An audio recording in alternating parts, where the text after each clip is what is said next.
Welcome, guys, to the presentation on the history of drama. We're going to get through 13 slides today, so just hold on tight and then you'll have your quiz to take afterwards. So, drama, what is it and where did it come from?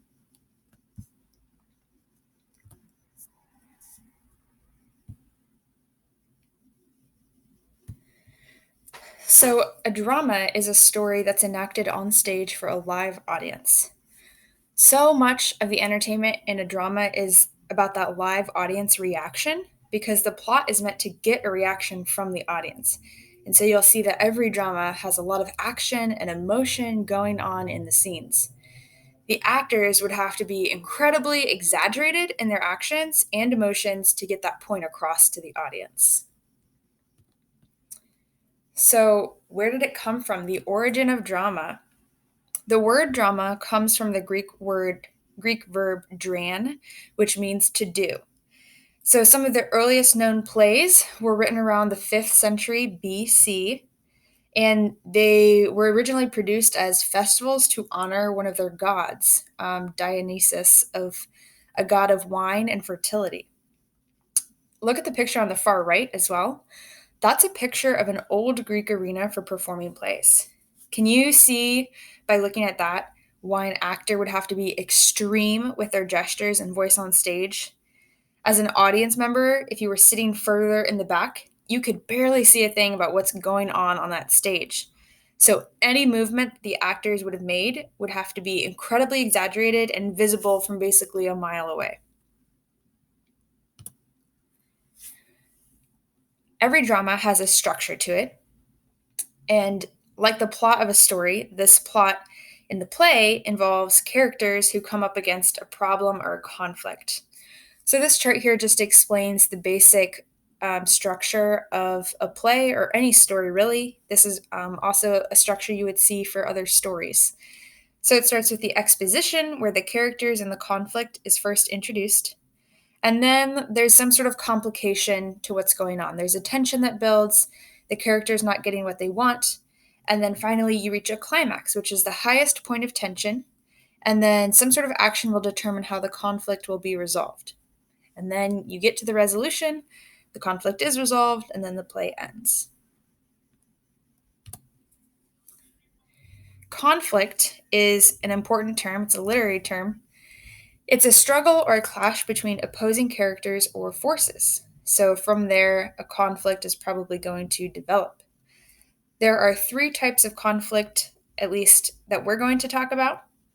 And those 3 are person versus person, where you have one character or person who is opposed to another person because they might want different things or they're fighting over the same thing. You can also have a conflict between a person and their life.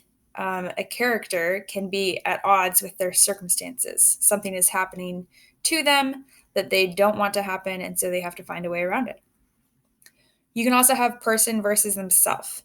So within a character, they might have different desires that are competing within them, and so that's going to cause an internal war. These conflicts, of course, are based on conflicts that we experience in real life. Dramas aim to mimic, but also exaggerate the problems that we have in our real life experiences. So this is what makes characters and storylines so relatable. One specific type of drama is called a tragedy. So a tragedy is a play that ends unhappily. Most classic Greek tragedies deal with some serious and universal themes, such as dealing with right and wrong, dealing with justice and injustice, and also dealing with life and death. Tragedies often, what they'll do in the storyline is basically put human limitations up against larger forces of destiny or life. And so we would call that conflict person versus fate. So that conflict involves a person fighting against what's happening to them. Shakespeare wrote a great number of tragic plays. Some of those would be Romeo and Juliet, Othello, Hamlet. I'm curious to know, do you guys know how to tell if one of Shakespeare's plays is a tragedy or a comedy? It's actually really easy, and I'll tell you. Here's the key. All of his tragedies have names in the title, like names of people, but all of his comedies don't. So if you think about it, besides the 3 tragedies I just mentioned, Shakespeare's famous tragedies also include King Lear and Macbeth. Those are both names. And then some of his comedies, however, don't include names. Some examples would be All's Well That Ends Well, Measure for Measure, or As You Like It, Twelfth Night, The Tempest, and so on. So now you know how to spot the difference between a tragedy and a comedy if it's written by Shakespeare. A tragedy usually has a protagonist, and they are titled a tragic hero. This hero is noble and good in many ways, and people will often admire them within the play, but they always have one tragic flaw, something that makes them imperfect, and it's some sort of personal characteristic that will then lead them to a tragic end. So even though they're admirable in many ways, they have that one flaw that leads them to a terrible ending. So some examples of that might be pride, rebelliousness, or jealousy, which would ultimately lead to their downfall. One of the most popular tragic hero examples and its flaw that I can think of from today is the character from the story The Giving Tree.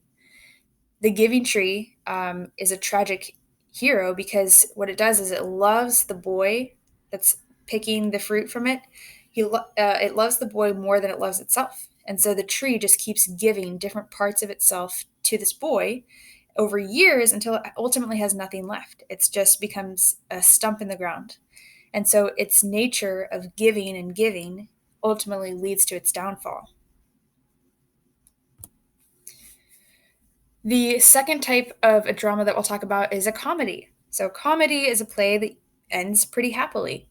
So, the plot will usually center on a romantic type of conflict, generally following this kind of storyline. So, the boy and girl meet, and then one of them loses each other, or there's an obstacle in the way, and then in the end, they get back together and they're so happy. So you can think of a million examples here, I'm sure. Even a lot of the traditional Disney princess movies fit into this category because they follow this plot conflict. Okay, the girl is kept apart somehow from her prince, but then they overcome the obstacle and end up together. A traditional comedy would have main characters that could be anyone of different class statuses. You could have people who are in the nobility class, they could be regular townspeople, or they could even be servants. So, comedies were originally designed to be about relatable and common people of the day. So, it would make sense for comedy to include all levels of societal status so that everyone could have someone to relate to. In comedy, there's usually a comic complication or problem that occurs before the conflict is resolved. So there's a lot of points at which you'll be laughing along the way. And then in most cases, the play ends with a wedding. This is definitely true of our romantic comedies today, right? Or as we might call them more commonly, rom-coms. They almost always end in a wedding. Now that was old comedy. Now we're talking about modern comedy. So in a modern comedy, usually you'll see, or sometimes you'll see the genders in the romantic plot pattern reverse themselves. And Shakespeare actually was very talented at kind of setting the stage for this kind of entertainment, no pun intended. But he was the one who kind of broke into this type of modern comedy. And so we'll see that in some of his plays that we read during this class. There is also a modern form of drama, right? We've adapted drama since hundreds and hundreds of years ago. So a modern drama play usually is a mixture of tragic and comic, and it also focuses on personal issues or ordinary people. So it's very relatable today. And then what you'll also notice in modern dramas is that the playwrights will often experiment with some of these unconventional plot structures. So they might incorporate some flashbacks from the characters. They also might use music in their plays. And they also might include some visual projections of a character's private thoughts. So that just means that you get an acted out version of what's going on in a character's head. So these unconventional structures require some more creativity on the part of the playwright since these things they're not as easily constructed on stage. A flashback might require some extra costume changes or facial changes to create what would appear to be a younger version of the character. And a visual projection might require some strange lighting techniques or something like that to communicate that the scene's not really part of reality, but it's just a thought from inside the character. And same for music. Music can be conducted a number of ways, but it still will require creativity. So you could get that through some live music or through recorded music today. And that is the end of today's lesson on the history of drama. So go ahead and take that quiz now back on Echo.